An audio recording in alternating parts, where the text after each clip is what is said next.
Today's Sunday, and we just had a day and a half of rain, and I think it's coming to an end around 3 o'clock this afternoon. It's noon right now.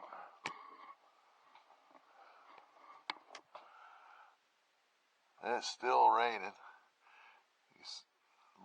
Water's just pouring off the freaking hill there. It's letting up though.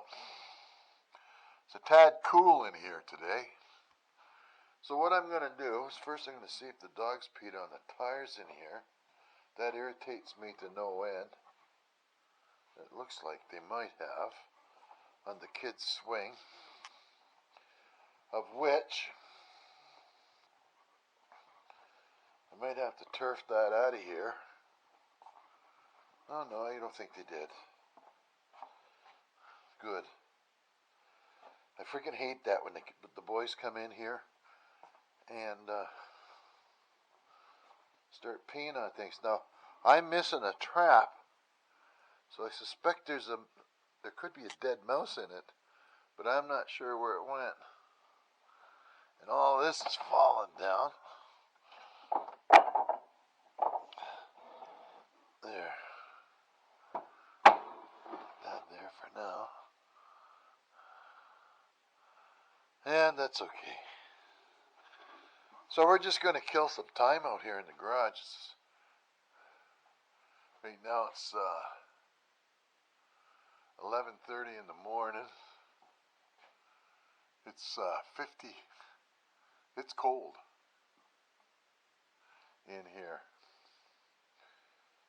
I don't really have any plans of anything. But what I was thinking of doing is I've been dying to have a fire, and I want a fire really bad. So I think I might light one up.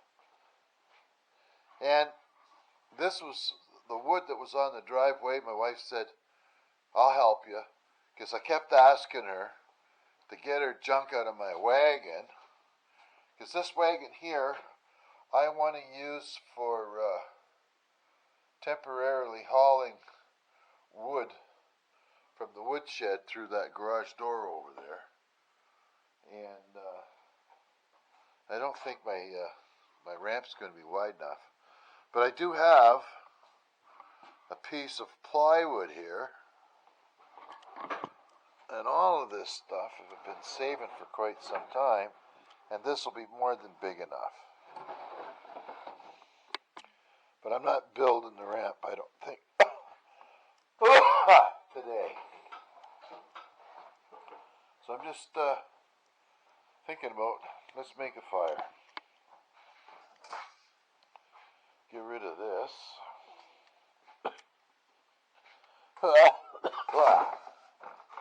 I was thinking about, let's throw this up here, out of the way. There.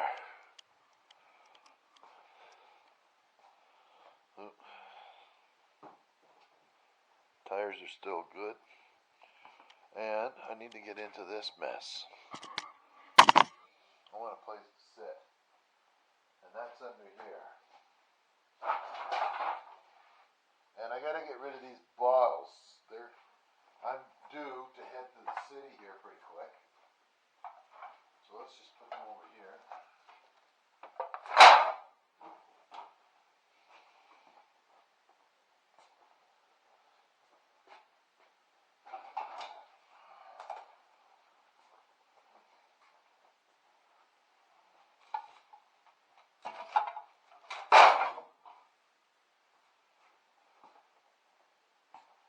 So we are down to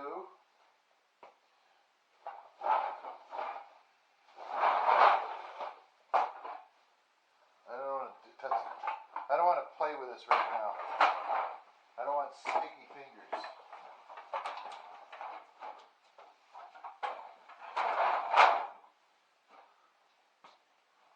There we go.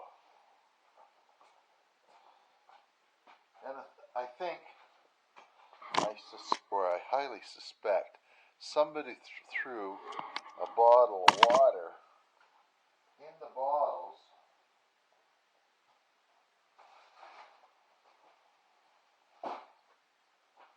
Alright. Alrighty, we're at the bottom here.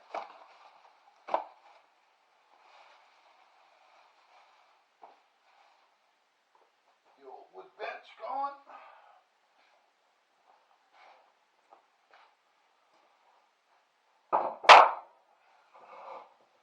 And we'll put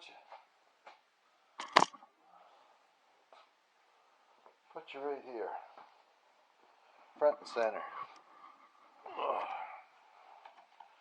Put that in there. There you go. Let's adjust it down.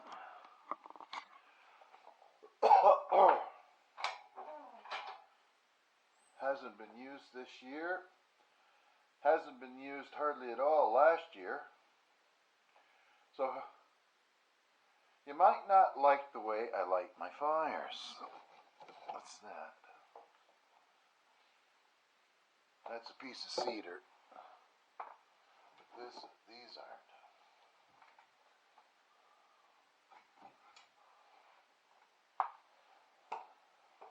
Now,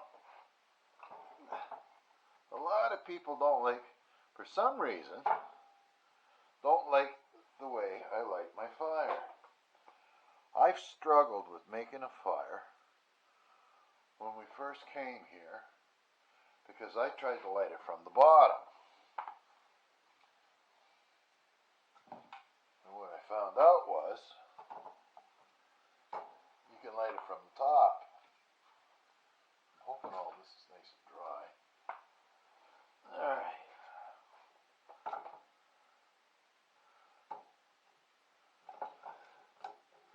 Okay, so that's as tight as that's ever going to get. And I'm going to put a little bit, this is a nice big piece of cedar. Once that catches, the rest will go for sure. Whoops.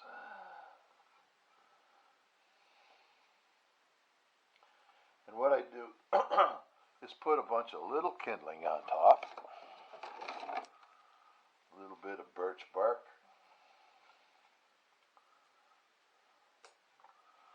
And what else we got down there? Huh, that isn't going to fit in there in 100 years. Here's another big piece of birch bark. And we're almost ready to roll here. That'll probably light right there. That stuff. Let's see. Let's have a look at this here. I think if I catch this on fire, it'll light this piece, and the rest of it should be history. And another little piece on top here.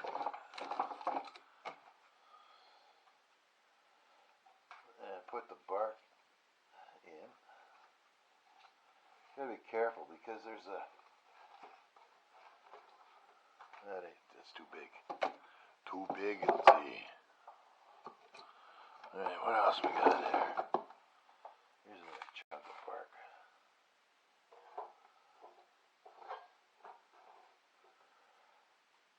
There we go.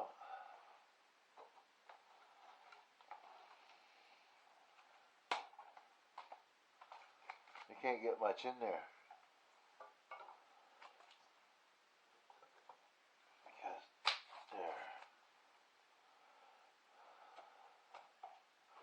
So this is a Yodel 602 something or other, A or B, and it won't heat the garage up very well. So let's get a match and see what happens.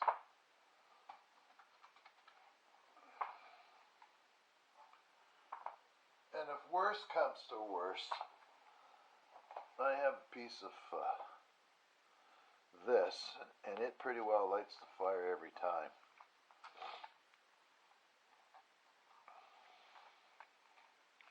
It's cold, and damp out right now.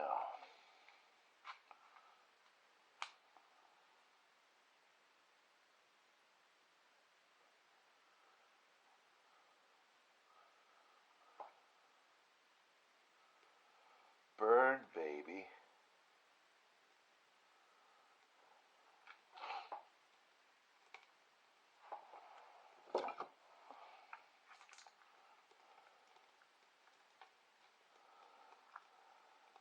There. And by closing this part way,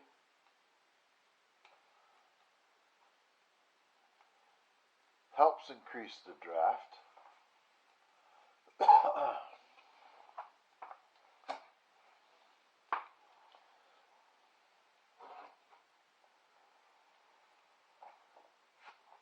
Let's see what we got. It's burning.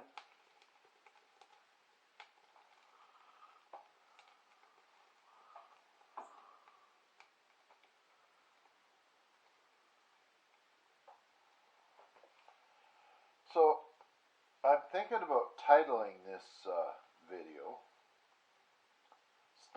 Please Stop Smoking. And I was going to give you a little history about my smoking career, which lasted from around when I was 10, 11, 12 years old till I was 60. So pretty close to 50 years I smoked. And it was the dumbest thing I ever started. I used to live at the air base.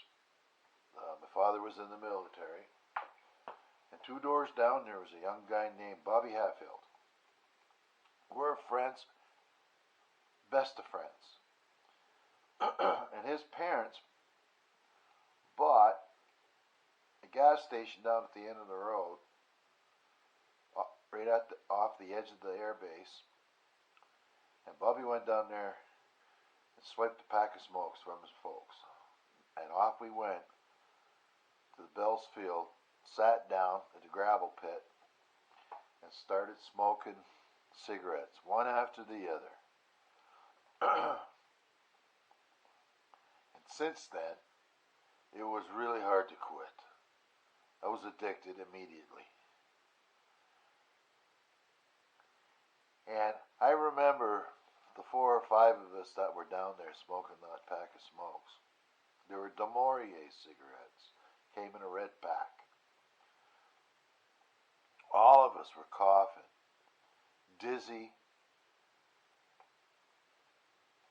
Maybe 1 or 2 guys threw up. It was a horrible sight to see. But anyway, I wasn't going to let that stop me, and I kept smoking. So over the years, I smoked damn near everything. Let's see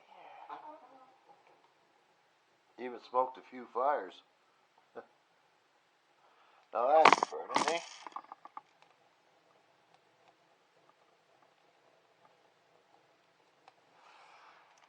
The important part of that is to watch the draft.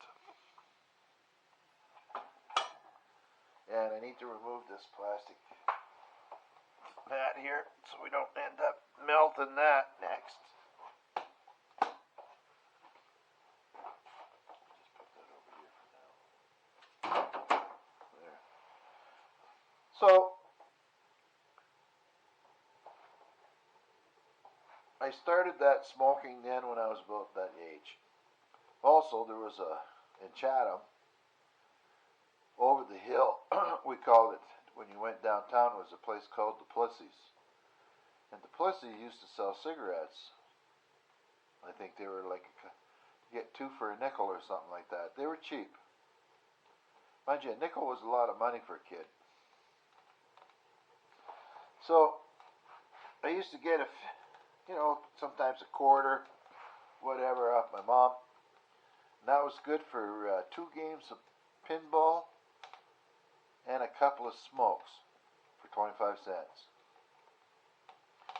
Well, we'd go down there on our bicycles, park our bikes, go into the store, look around, and then when nobody was kind of around, we'd ask if we could have buy a couple of smokes. And he'd let us have us smoke them when we were at the pinball machines. So he'd get the quarter, and it didn't cost him next to nothing. After that, 2 cigarettes to purchase at a time wasn't enough. And I was about 14, 15 now, getting a little older. And I'm making a video. Yeah. So anyway, I started buying tobacco in a pouch. And the pouch was about this big, about that thick. You know, like that. About the size of an American pack of cigarettes, a little bit bigger than that. And you get some papers and you start to roll them up. And I rolled and rolled and rolled cigarettes for years. Mostly because I didn't have a lot of money, because I still had to go to school. So finally, in school I used to buy a package of thing called Drum. Drum was this, I think it was Dutch tobacco. It was shredded really fine. It had a nice sweet flavor. And man, it was strong. So you had to make these little tiny cigarettes to smoke. And where you go. So I finally graduated from school, got a job, and then I could start buying tailor-made cigarettes.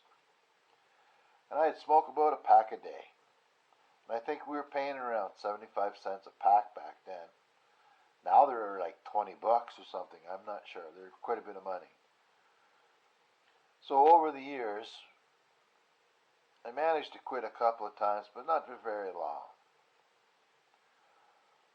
One time I quit smoking, I had a garbage bag, one of those great big garbage bags, full of leaf off of somebody's pot plant that they didn't want.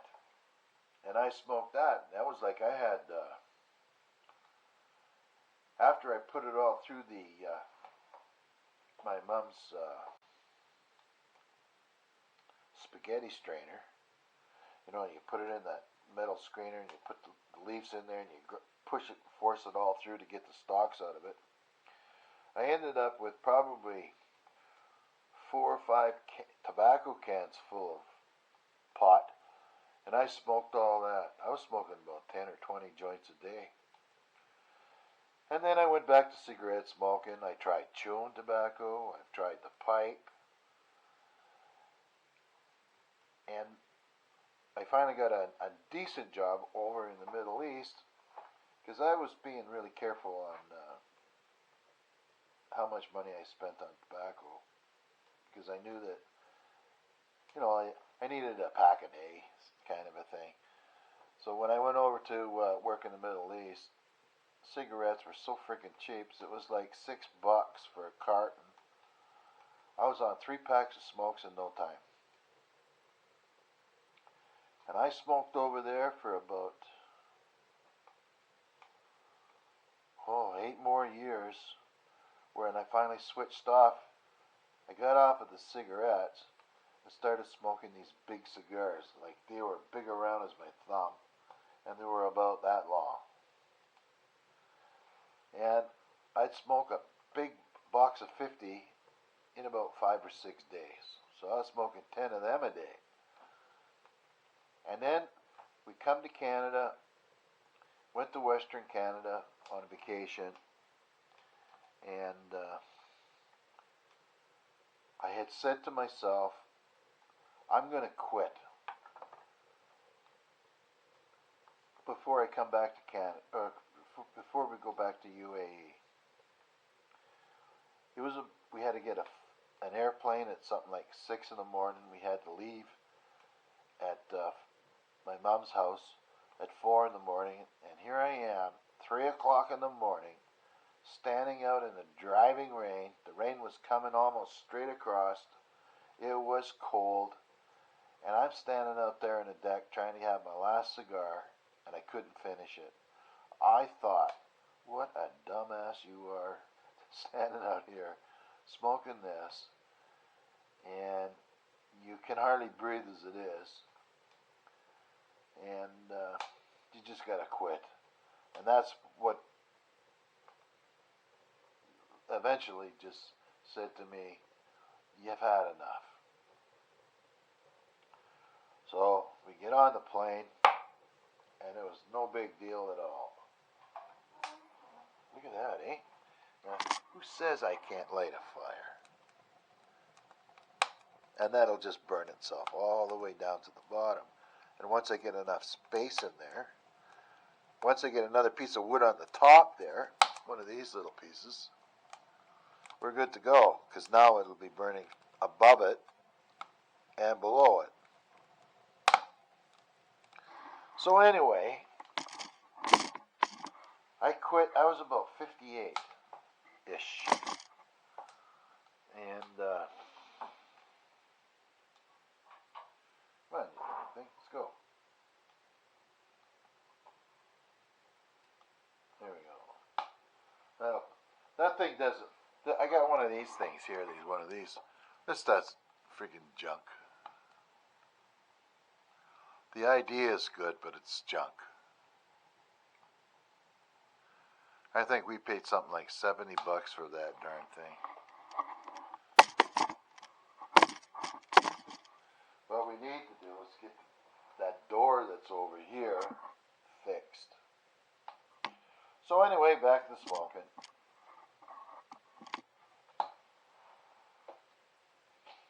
I didn't feel any ill effects from not smoking. And I was hacking up some freaking horrible stuff there for a bit.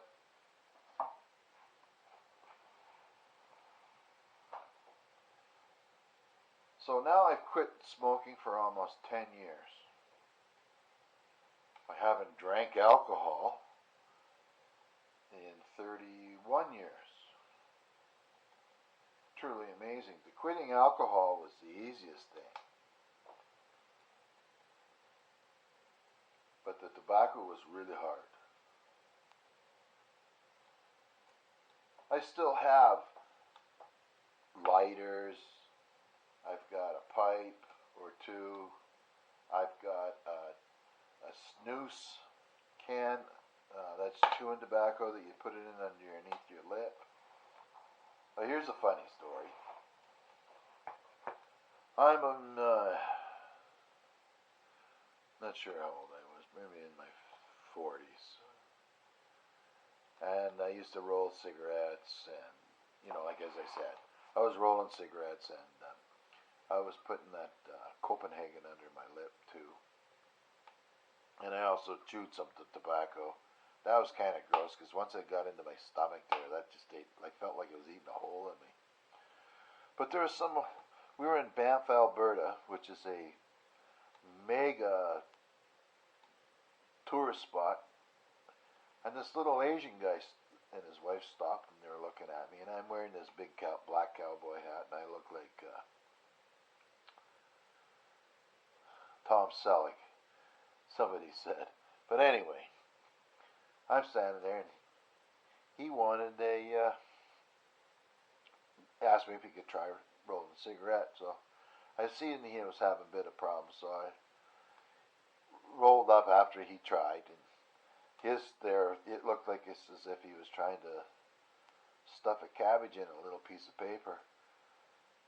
So anyway, I took over and I fixed it up for him and gave him a smoke. And he thought that was pretty cool. And his wife took a picture of him smoking like a Westerner, So anyway, I pulled out my snooze can and I put a little dab underneath my lip.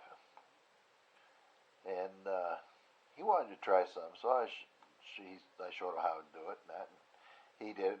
He couldn't speak any English. I didn't know what the hell he was speaking, whether it was Chinese or whatever. Anyway, he put that in his mouth, not under his lip. And you could see him smoking a cigarette and solution this stuff around. And he smiled at me, and it just reminded me of a kid with Oreo cookies. His teeth were just plastered with these little bits of tobacco from the Copenhagen. It was hilarious as hell. And then he finally realized what the taste was and all that it was about. And he started spitting. And he couldn't get that out of his mouth fast enough.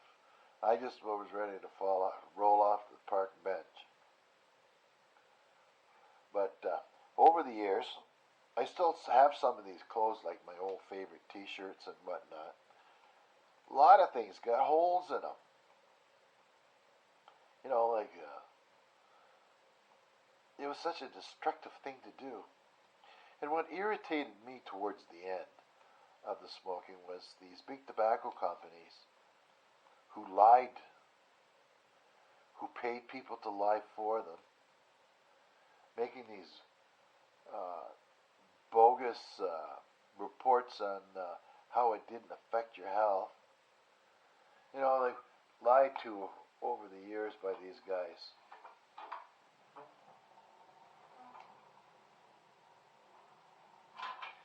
So now we're ready for another piece of wood on the top.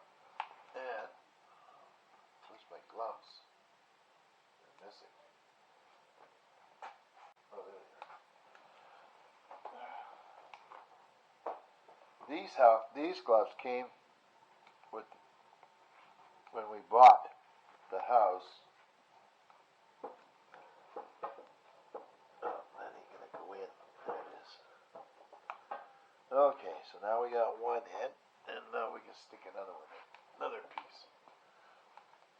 This stuff here has been dried out. This is hard as a rock.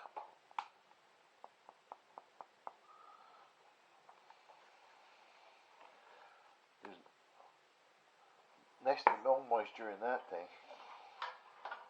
So now we're good to go. I'm going to close that. Put these gloves back up there so the dogs don't get them. Because they can make short work of something and don't take them very long. Now we got the draft wide open. I don't even need that anymore. And this will burn. Well, we'll see. Probably about an hour. See, it's starting to die off. Now watch.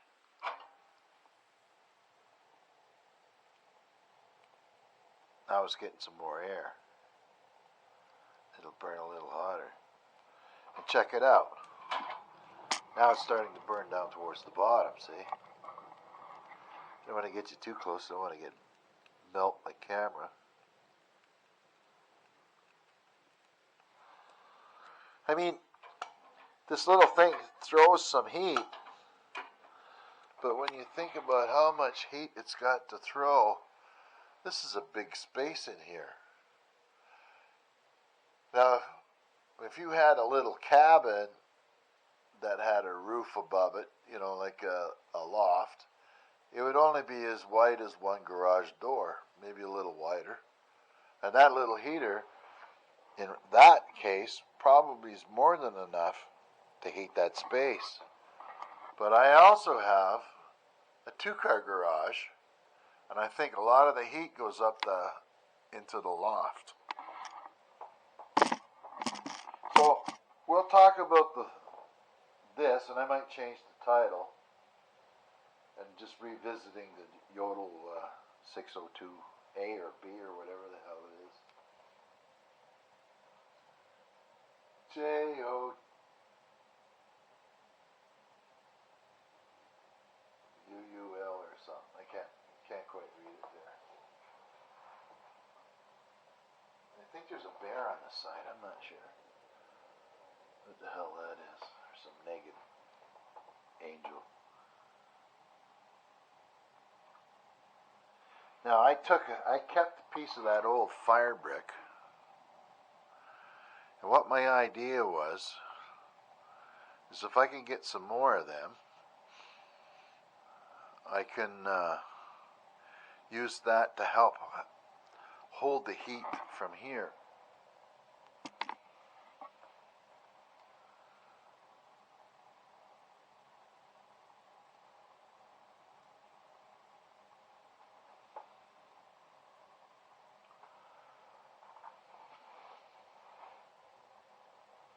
This is the first fire this year, but I want the fire in the house.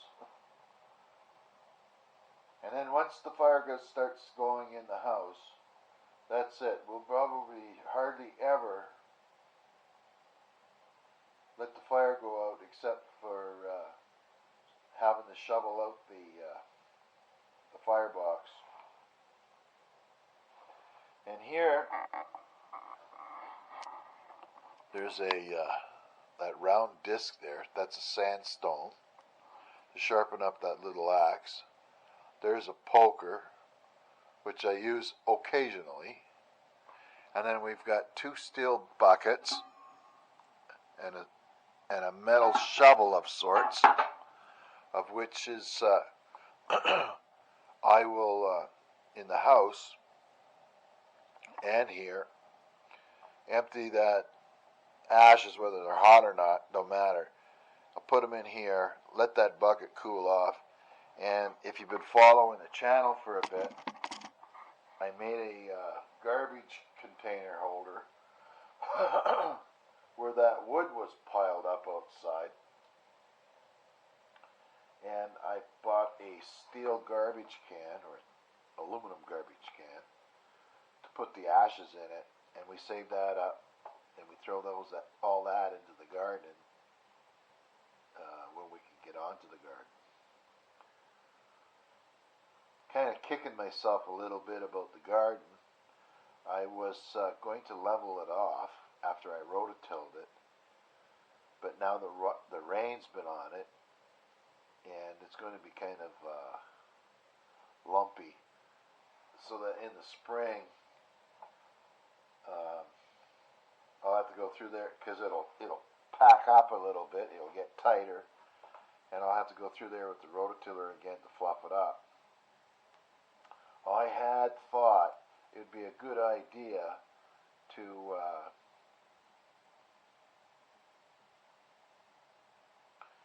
make the hills the 3 rows or the 3 hills, and then all I have to do is run down there with the end of the rake or end of the shovel or something like that, and score a line across the top of it. Then all I'd have to do is plunk the potatoes in there and we're good to go. But I didn't do it. Maybe we will. We'll see. Because I'd like to get the potatoes in a little earlier this year. Some of the potatoes I got were like this. They're huge. And I'm going to have to make the effort to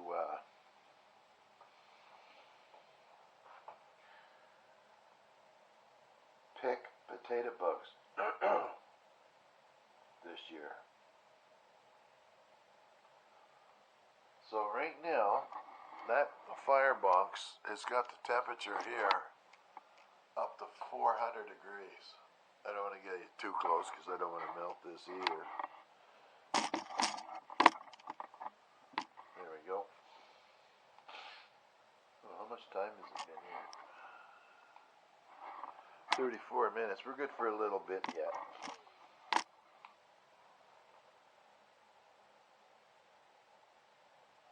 Need to get my back onto that. Now, I got some kind of arthritis. I don't know what the hell they call it. They haven't really told me yet. That been playing hell with my hands and my feet. And if I don't keep my hands pretty warm, they start to seize up and they just don't want to move. Also, I lost a dear friend the other day. I just found out yesterday, and he died a couple of days earlier. Charlie Brewer. Quite the character. Nicest man. He's quite a bit older than me. He died, he was 82. He had polio, but he always had a job and he always provided for his family.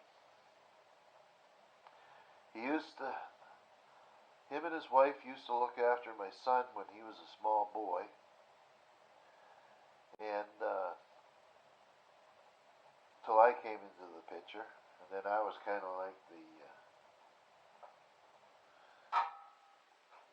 the new babysitter, I guess, in a way. But Charlie, he had to put a leg brace on his leg all the time, and he was walking with a cane, and his leg was like this all the time, wobbly. A hell of a nice guy, though. He loved his newspaper. He had his own room with a TV in it, and the TV was almost as big as the room. And he loved his baseball. He'd sit there, and he knew about baseball. Man, I'm telling you, he knew everything. But he started, maybe 10 years ago, started to get pretty frail, and him and his wife ended up going into a home.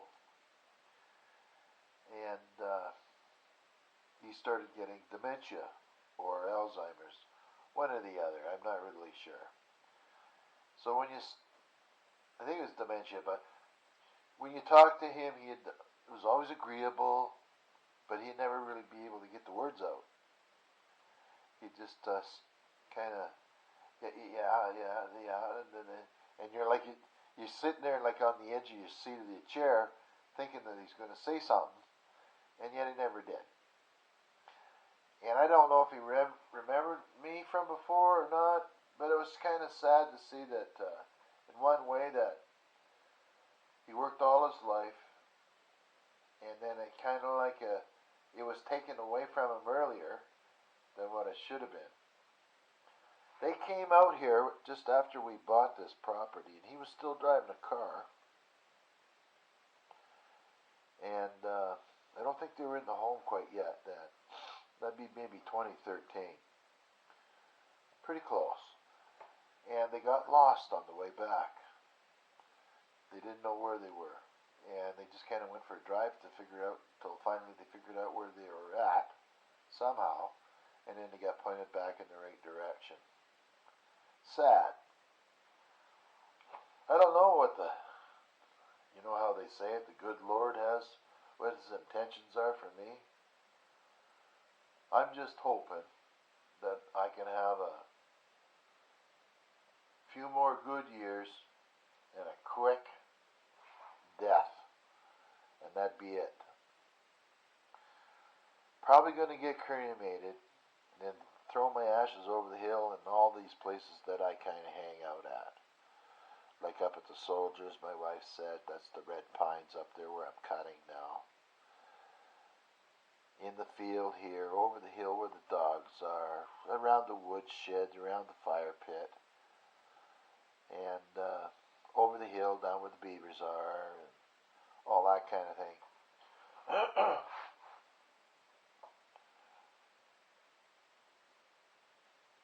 One must be prepared for the inevitable, because it's going to happen anyway, whether you want it or not. Don't matter how much money you got.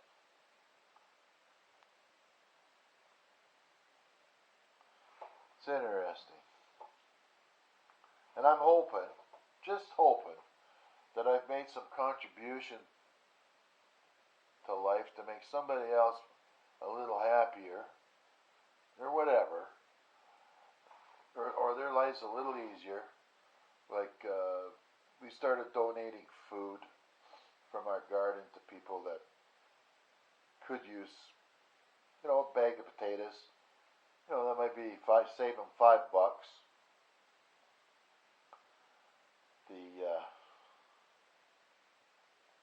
That kind of stuff.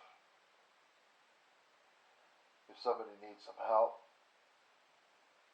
go over there and lend them a bit of a hand in some way. That'll make their life a little easier.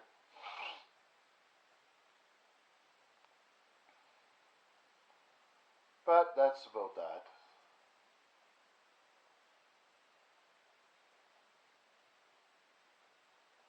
Geez, I got a pile of wood in here.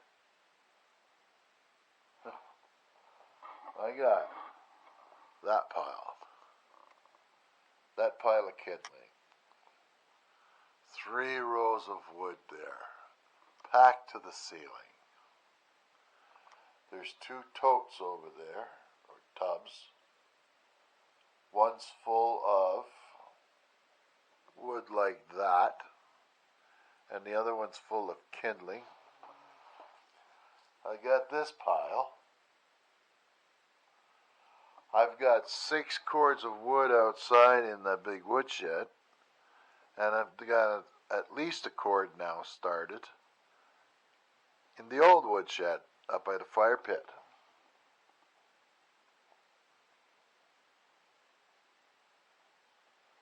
Yes, sir. Now, fire's going down. It's down to 320 now.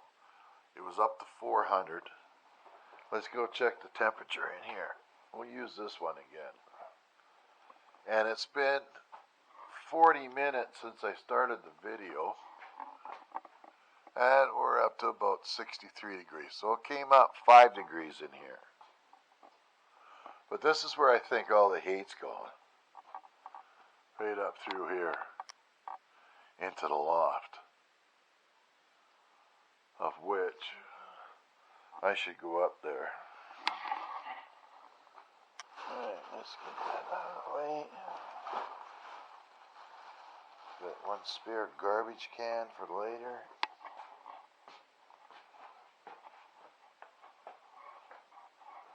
This will be burnt. Those are pop trays.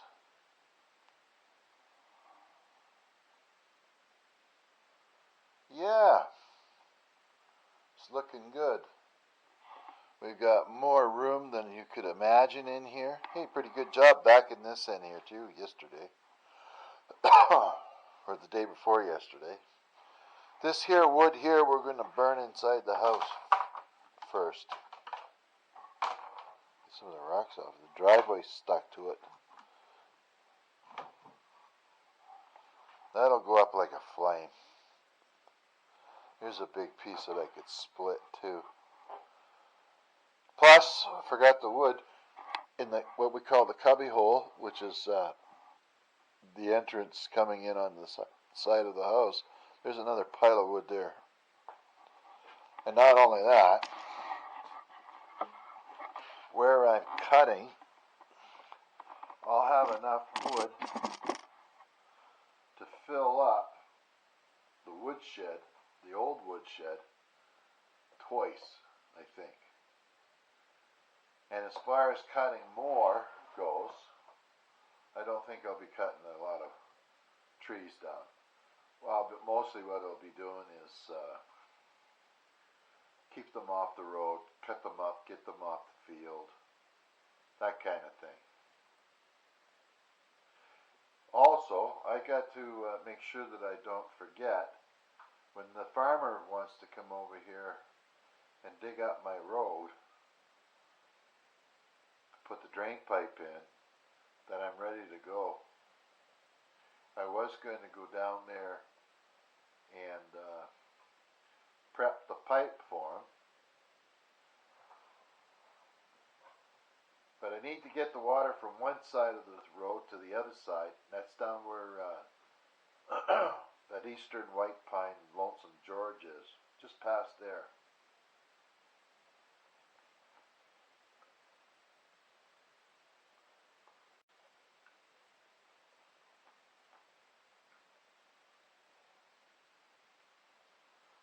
Alrighty.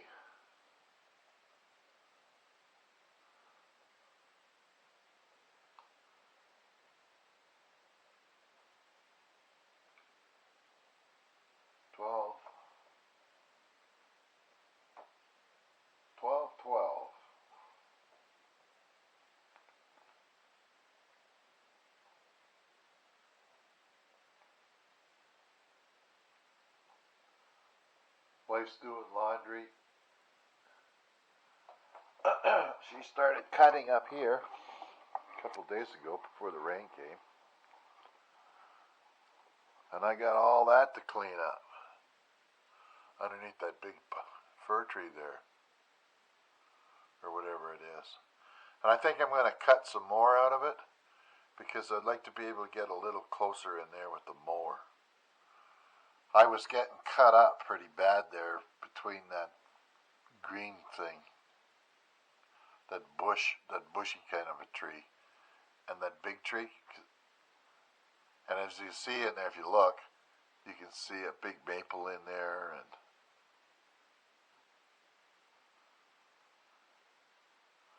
or a little maple, I mean. I gotta cut them out of there too. The leaves are just starting to turn on this linden tree. Linden.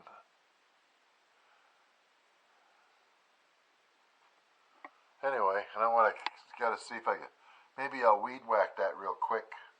Knock all those weeds down where the rock retaining wall is there. It's trying to keep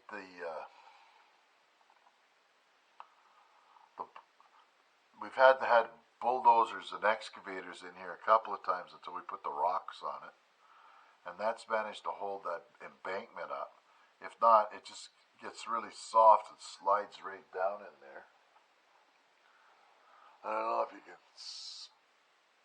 off in the distance, if you can see the other wood shed. There's quite a bit of wood in there now. Oh, weird, what's that? Alright. And all those apples I gotta move out of the way of the fire pit, because I like to drive around it. But it won't be taking long.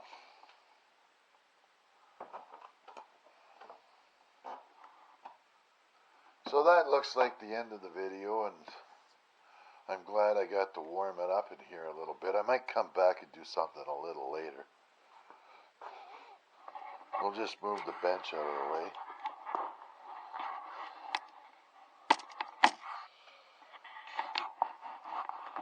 And to get back to things, stop smoking. You're killing yourselves. Stinks too.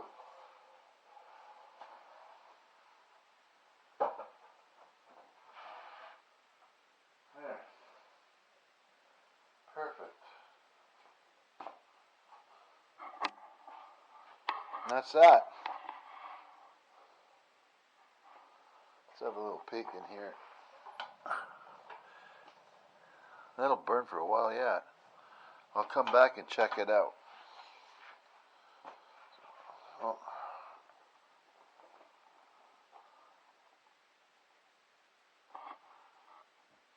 Oh, he's stealing laundry. Oh well.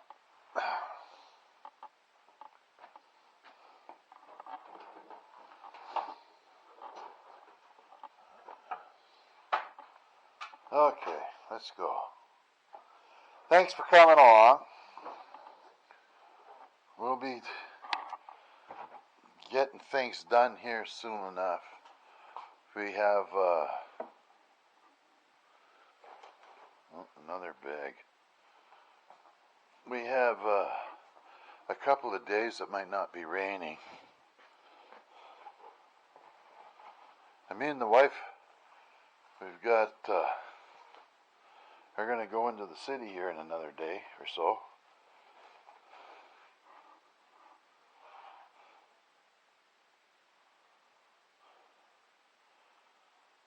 It's the first time we've been in together in, I don't know, maybe a year. Anyway, take care. I'm just jabbering on here for nothing now. And oh, there's our turnip, carrots, a couple of zucchinis in there. This is full to the nuts, and I've got about maybe 10 bags or 10 barrels or buckets of potatoes in the basement to go with everything. But sorry, it's a little boring today, and we'll catch you soon. Bye-bye.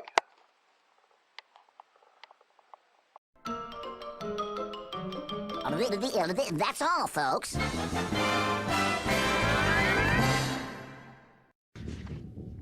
I'll be back.